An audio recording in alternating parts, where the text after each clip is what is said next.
Are you ready for your next comedian of the evening? Known this guy for a minute. He's very, very funny. Please give it up for the hilarious JB Garner.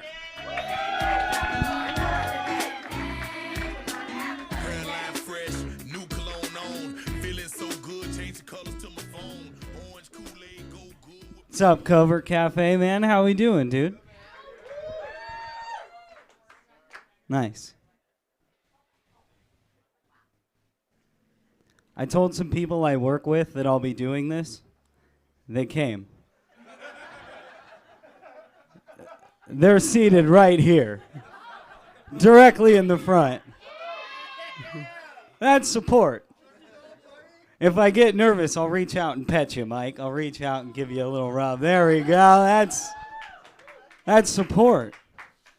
No, I'm glad you guys are here, man. I was going to have a high energy act. I had a Red Bull and everything. Somebody stole it. This is not a joke. Somebody in this crowd stole my Red Bull, and I'm...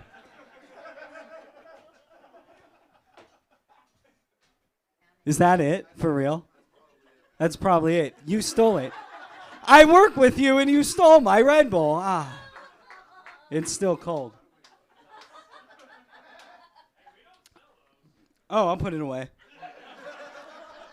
It was for the bit. It's a bit. I'm an artist. This is my art. It's all Red Bull based from here on out.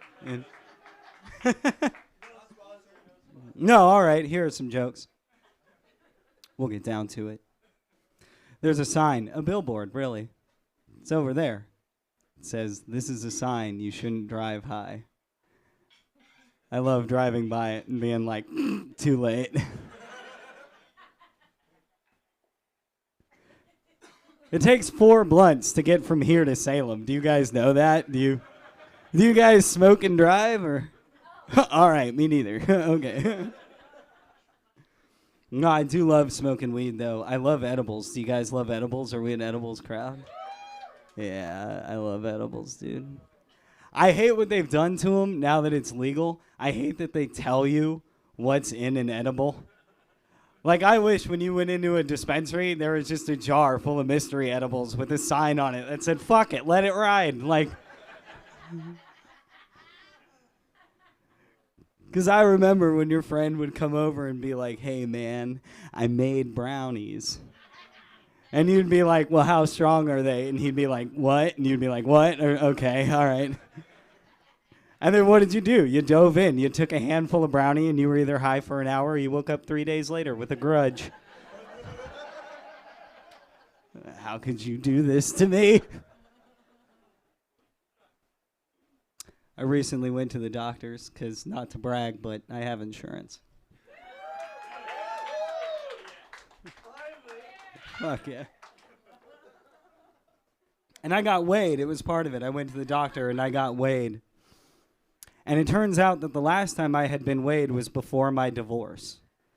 And I had lost 25 pounds. So when the nurse came to me and was like, "Hey, you've lost 25 pounds since the last time you've been weighed," I was like, "Ah, I bet that's what a soul weighs."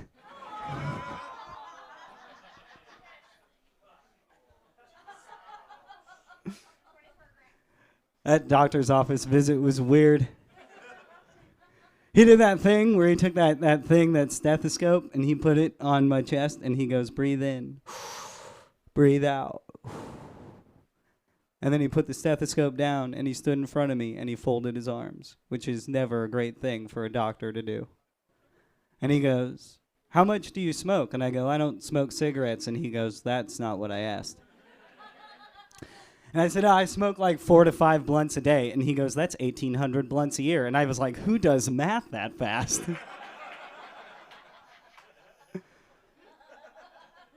Especially when it's so mean. Like,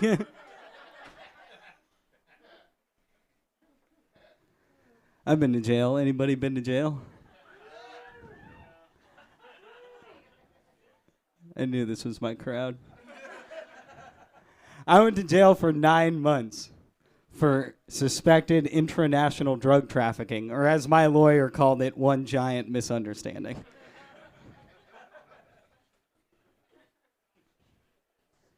And ladies, I want you to know that I understand. I understand the fear that a lot of you have of men. Just being a woman, just walking around knowing that men are out there, they can grab you at any moment, just come around from the corner. And I understand that you know that a lot of men don't have that same fear. But I do. I went to jail for 9 months. I was in that little holding room that they have, and I was in there, and this guy walked by me, and he goes, "You got some nice hair." And immediately I was like, "Oh, that's nice." And then instantly I was like, "Oh, no." There are guys in there that wanted to wear my ass like a watch. You know what I mean? Like, just walk around the yard and be like, "That's hippie. That's what that is. You see that? That's what that, all right." How do you guys feel about pubes? I'm for them. Oh, I thought this was my crowd. There they are. All right. I knew there were some wilderness explorers in here. I was recently with a girl who told me to shave my pubes. What? That's hard to do. I did it, and oh my God, what a disaster. It's hard to get the sides. My shit looks like a balding man. Like it's bald in the middle, but it's got tufts. It looks like a Muppet. It's hard to, I don't care. I'll die on this hill. I don't give a fuck. No, I recently went out with a girl with dyed pubes. I don't think I can go back. It was such a great transition. Like, have you ever seen The Wizard of Oz, that scene where it goes from black and white to color? And everybody's like, "Oh my God, what a change." Like, it's nice. Dyed pubes. They have to bleach them beforehand. They're fuzzy. It's like making out with a troll doll.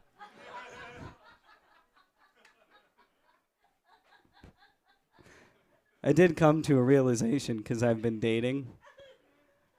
I think I like crazy girls. Yeah. I knew this was my crowd. No, it started early. I met this girl in high school. We dated for a while, and then we fought in front of my parents, and she threatened to burn my house down. And my dad was like, "Oh, glad to be rid of her, right?" No, I dated her for 5 more years. Have you ever seen that video of Britney Spears and she's dancing with those knives? Never been hotter, dude, never. I didn't know who Amber Heard was until I heard there was a hot blonde girl who pooped in Johnny Depp's bed, and then I was like, "Who is this angel?" Like,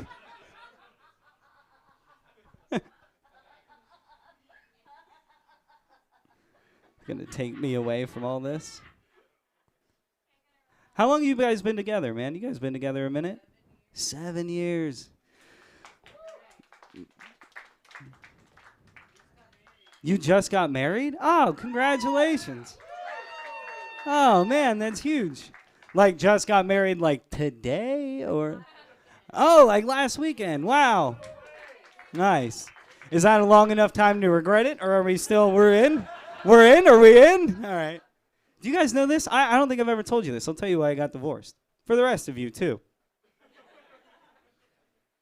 I got divorced. I was in a relationship for 10 years. I was married for 3. And I got divorced because she cheated on me with a guy who was 62 years old. But I found out later he was worth $21 million. And I gotta admit, when I found that out, I was like, damn, nice. I was like, I'll tell you what. He fixes the AC in my Subaru. I'll drop you off on Wednesdays.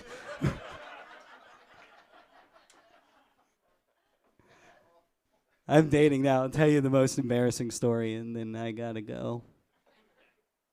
I met this girl at a bar, and she goes, we were having a nice time, and at the end of it, she goes, "Do you want to go back to my place?" And I said, "Yes, please." And she ordered an Uber. She ordered the Uber. And I get in the Uber, and we're going back to her place, and I notice that in the neighborhood, the houses are getting nicer and nicer. And I just go, "Hey, this is a nice neighborhood." And she goes, "Yeah, we're going back to my dad's place." And she goes, "He's not home. I would never bring a guy like you home if he were home." And rude. Like, I was like, oh, bummer. So anyway, we get back to her place, whatever. And the next morning, I have to poop. And the nearest bathroom that I could find was too close to her room, and she had wood floors, and I didn't want her to hear the demons. So I went, and I found another bathroom downstairs, and I did my business, and I flushed the toilet, and nothing happened. And then I flushed the toilet again, and the water started coming back up at me. So I closed the toilet, and I left. That's the end of the story. Let them know, hero. You guys, thanks so much for coming out, man. Give it up for your host.